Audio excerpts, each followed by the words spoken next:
may be a tummy ache tomorrow. Soda pop and pink lemonade are as important as peanuts for the elephant. Now, folks, step right this way to the bigger, better, more exciting sideshow. Exciting show you've ever seen. The first thing I remember is the people screaming, and I thought they were laughing and applauding an act, because you heard a lot of that, but that's not what it was. It was they were screaming because the tent was on fire. Nobody knows about this thing. It happened on the 6th of July. It's 4 weeks after D-Day, 1944.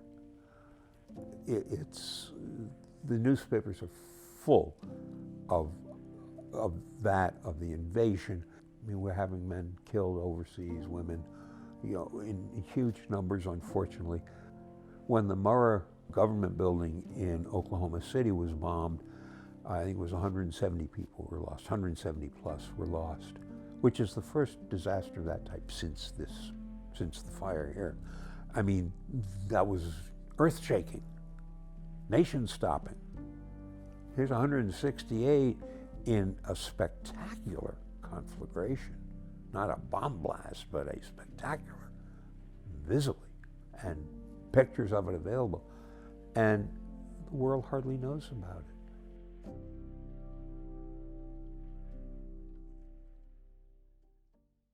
Well, when the circus came to the city of Hartford, it was a major event, as it was with any city or town. And of course, that was by design. The organization wanted to promote the circus being in town, and the best way to do that was to march the animals and performers through the streets of the city of Hartford. We didn't have television, never mind monster screen television. We didn't have tiny television. So it was, a completely alien thing. It was this super duper show that you couldn't get to see anywhere. I think people from all over came to it, not just in our area. They came from all over the country, as a matter of fact, to see this Ringling Brothers, Barnum and Bailey. They would announce that the circus would be coming, as of what time they were going to come through and everything. And they had kind of like a parade. They had people with batons, throwing batons, and they were all dressed up, girls, guys, like you would see in most parades. And then they had some that were carrying animals, monkeys, on their shoulders. The elephants would walk, and they had people in their trunk, the girls that were dressed, and they were sitting in their trunk, and they were holding them in front of them.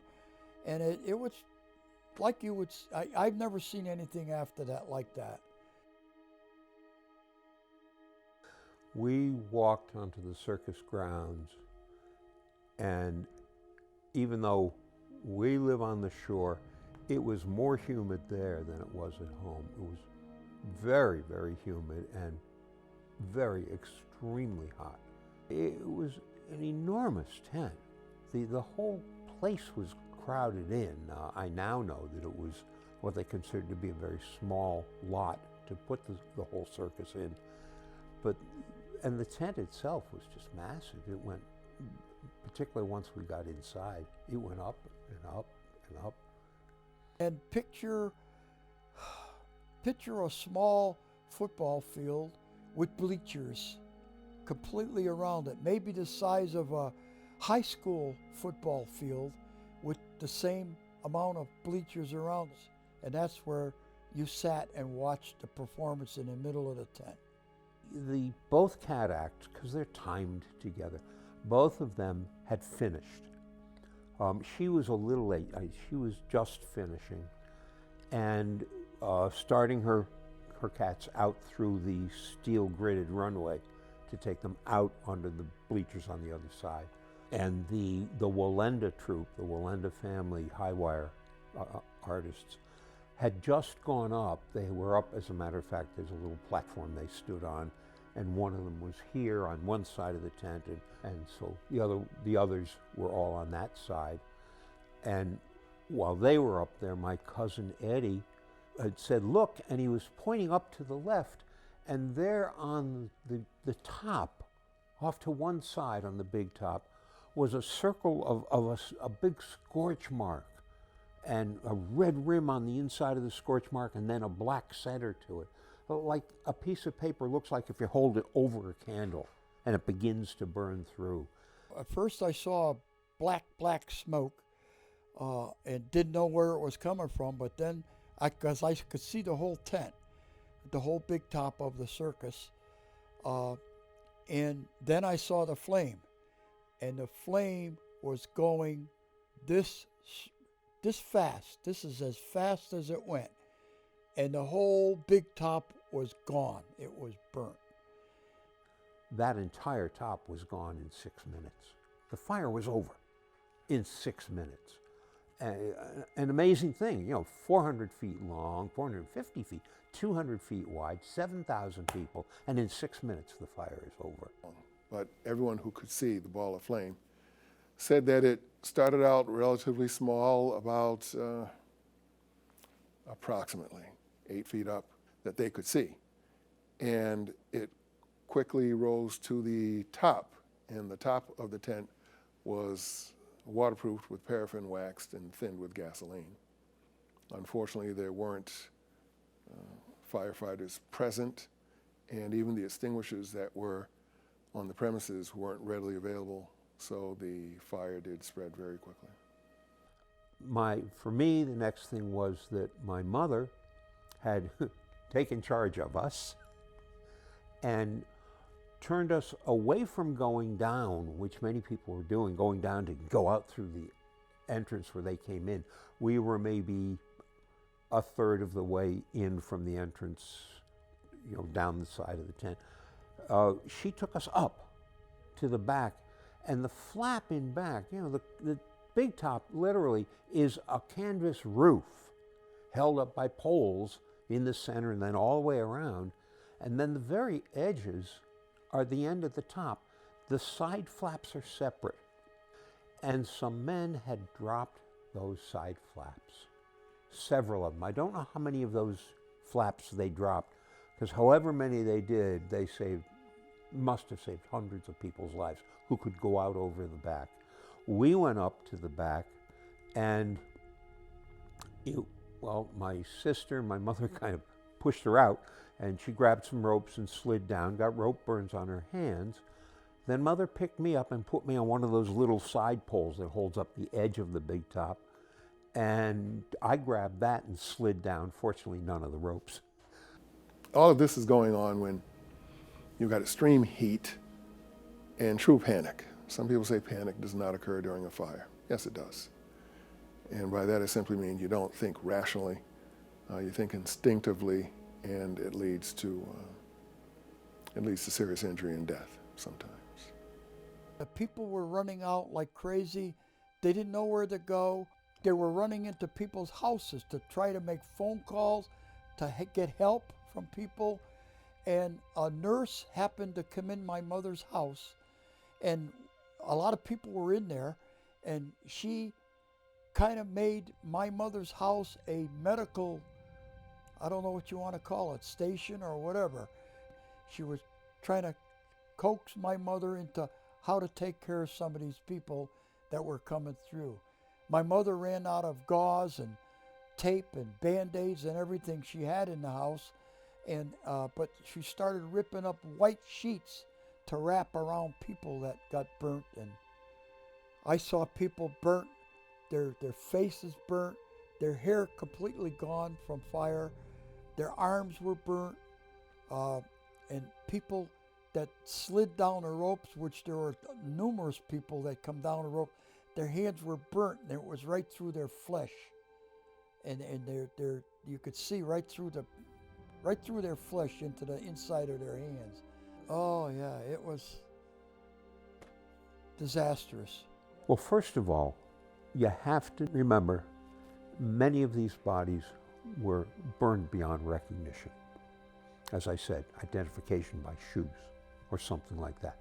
When they started, they converted the State Armory down by the Capitol into a morgue, because they're going way over 100 bodies, eventually 168 plus.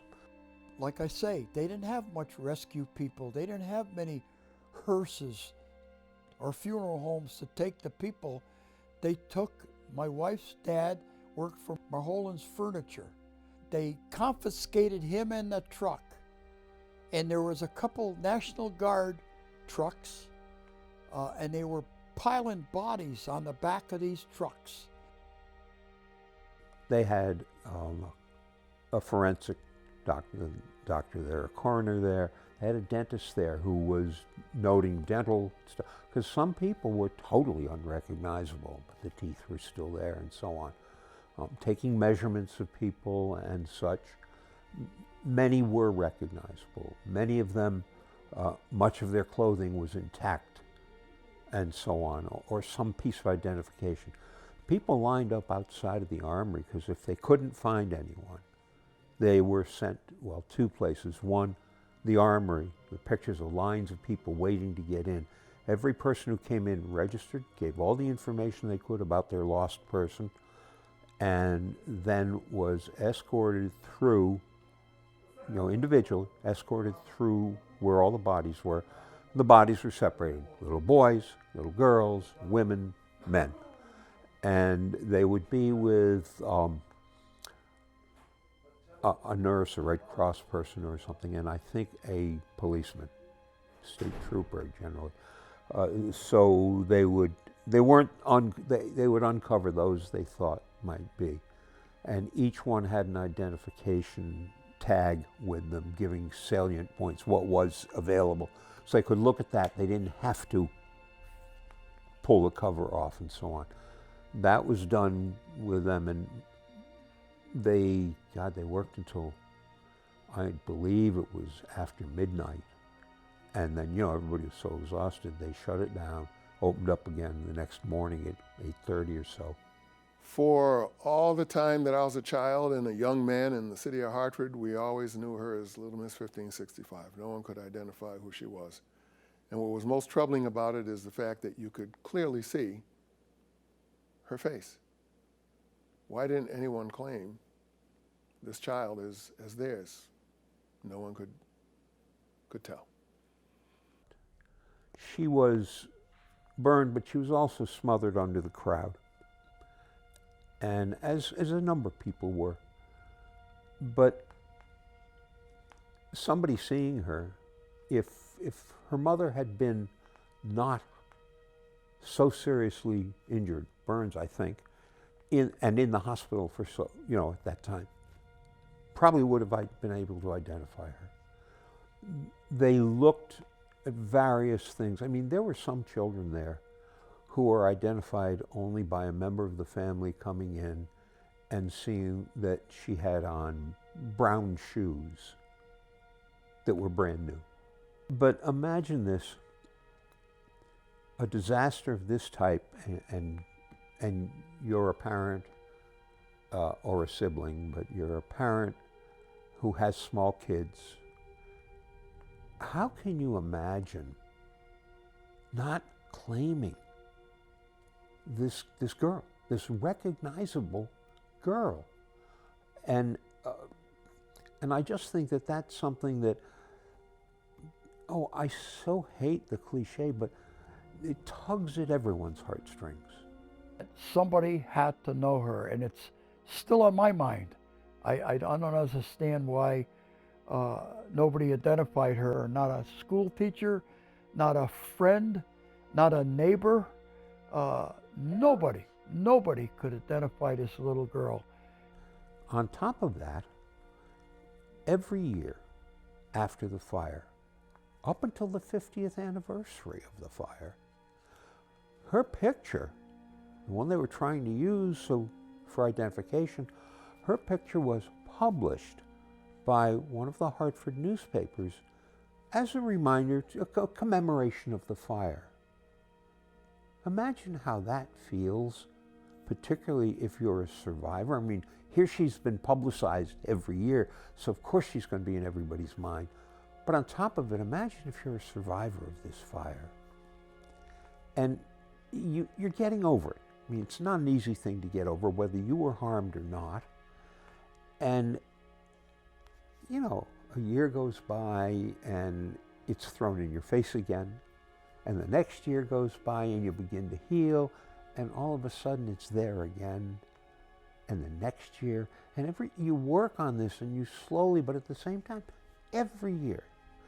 In my eyes, what was going on is those people who were slowly coming to grips with what had happened have the scab torn right off of that sore every year.